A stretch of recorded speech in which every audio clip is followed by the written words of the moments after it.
give all honor and glory to Yahweh, Bahashem, Yahweh Shai. Double honor to the apostle of Great Millstone that rule well. And salutations and blessings to the hopeful elect out there pushing his word in sincerity and truth. This is your brother Power coming with another video. Basically, man, I watched this video and it's about how so-called white people don't want to have equality with so-called blacks. And we've been out here trying to tell you people, our people, the Israelites, which are the Negroes, the Latinos, and Native Americans, that these so-called white people, which is Esau in the Bible, hate you. It's not, and they never gonna want to come together with you. You know, because it was written in the scriptures. You know, so we've been trying to tell you and warn you people about these Edomites. And I was watching this video, and it kind of sums it up. I'm gonna play a little bit of it and let you see how these white people feel about you. For history, this Midwestern housewife, like a lot of white Americans, does not think the Negro should present history's bill to her. We hear so much about the slavery. 300 years ago, our grandfathers were slaves, or 200 years ago, our grandfathers were slaves. Well, for God's sakes, did we have anything to do with that? I had no part in it. I had no slaves. My folks didn't. My grandparents didn't. Are they blaming us for what happened 3 years ago? Let's forget the past. Think of the future. Build up the future. And why keep hemming and hawing over the same thing over and over and over again? And they say, you must give me land because my grandfather was a slave. Well, then I would say, for God's sakes, find the man who had your grandfather as a slave and then demand the land from him. Don't bother me because I have no part of it. Across the country, we asked whites whether the main reason Negroes had not made more progress was because of racial discrimination. See, right there, that old white lady just told you to get over it. You know, get over slavery, because she never had slaves and whatnot. See, they don't want you to forget what happens to them, but when it comes to you, you're supposed to get over it and forget about your past. And the scriptures clearly tell you to remember the past, because these are your enemies. Never trust our enemy. I'm gonna get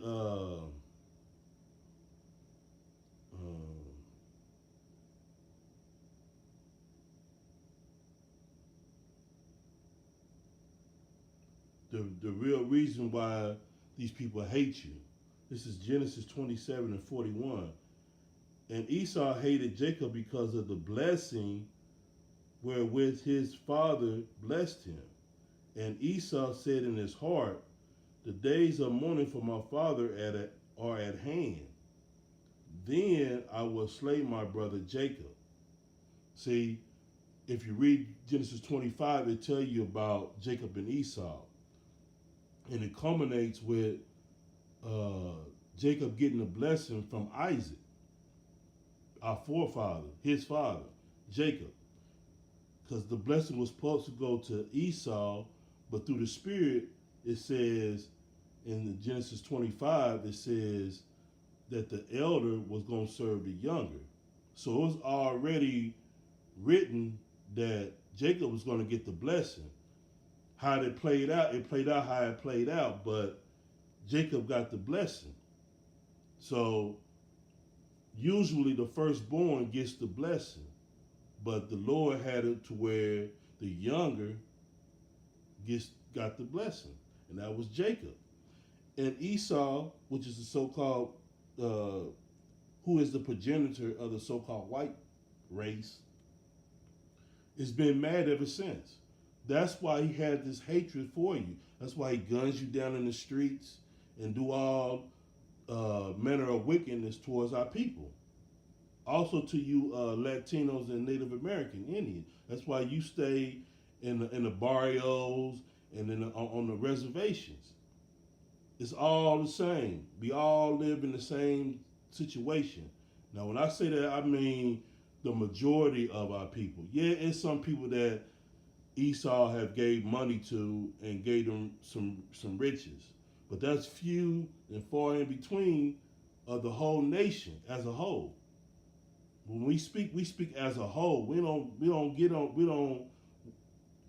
a damn about individuals, because yeah, and a lot of those individuals that they give money are basically agents. You know, they there to protect the status quo. You know, like when you watch TV and you see Jake's defending the so-called white man, that's why that money was given to him, for him to do that. He gonna protect his master, like on the movie Django with Steven. He gonna protect his master, even if he had to give his own life. You know. Now I'm gonna let hear a little bit more of this.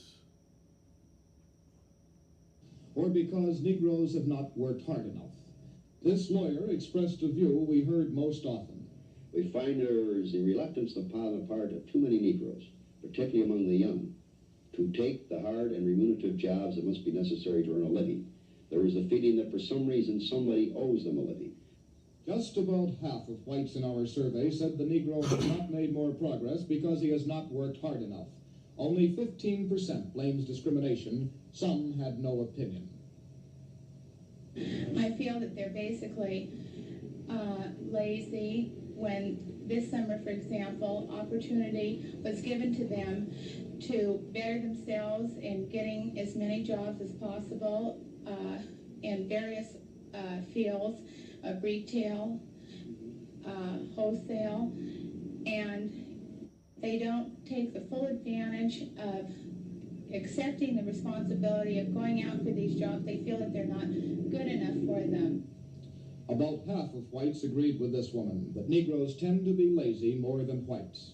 And this woman mentioned another charge against Negroes, that they have low morals. There's sex problem. Let's face it now. How many white people have 10 illegitimate children? Very few. Very few. This seems to be a trend with them. And I often wondered, what happens to these here men who follow these children? Are they busy making babies elsewhere, or are they busy in the civil rights march yelling for their civil rights? And 4 out of 10 whites in our survey agreed that Negroes, more than whites, have low moral standards. However, half or more of whites disagree with some of the... See? This is how they feel today. Now that video was probably done looked like probably in the 60s or 70s. But that sentiment is still here today. This is how they feel about you. It's never going to end. You know, it's been like that since the beginning. These so-called white people hate you. There's no getting around it. They hate you. You know, but if you want to sit up there and march and thinking like Martin Luther King was doing something that was monumental and all that, we was better off when we were separate. That's how the Lord intended it to be. We supposed to be separate, set apart. That's why the scriptures say in Deuteronomy 76, we are an holy people. That means separate. We supposed to be set apart from everybody else, because we better than everybody else. That's what that scripture is basically saying, you know. But our people are so demoralized and defeated that they don't think nothing of themselves. They don't think that they could be the chosen people of the Most High. And when we try to tell people that, they get mad at us, like we messing it up for them or some kind of strange reason. We messing it up or whatever. No, the Lord chose you. Chose our people. It's not a coincidence that our people are better in every way imaginable. Mentally, physically, you name it. We better than everybody on the planet. You know? And the only way they can compete with us, let's just take sports for example. Only way they can compete with us if they take steroids. So that's why steroids came into play. You know, that's why steroids came into play for them to compete with us. Otherwise, it probably be no Caucasians in sports. You know,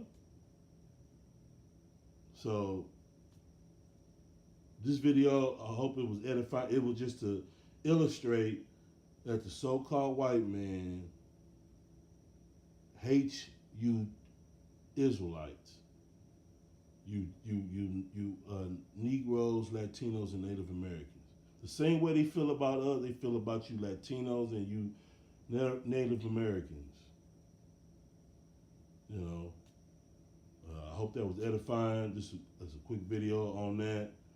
And I'm going to give all praise to Yahweh Shem Shai, the honor to the Apostle of Great Millstone, and salutation and blessings to the hopeful elect out there pushing the word, sincerity, and truth.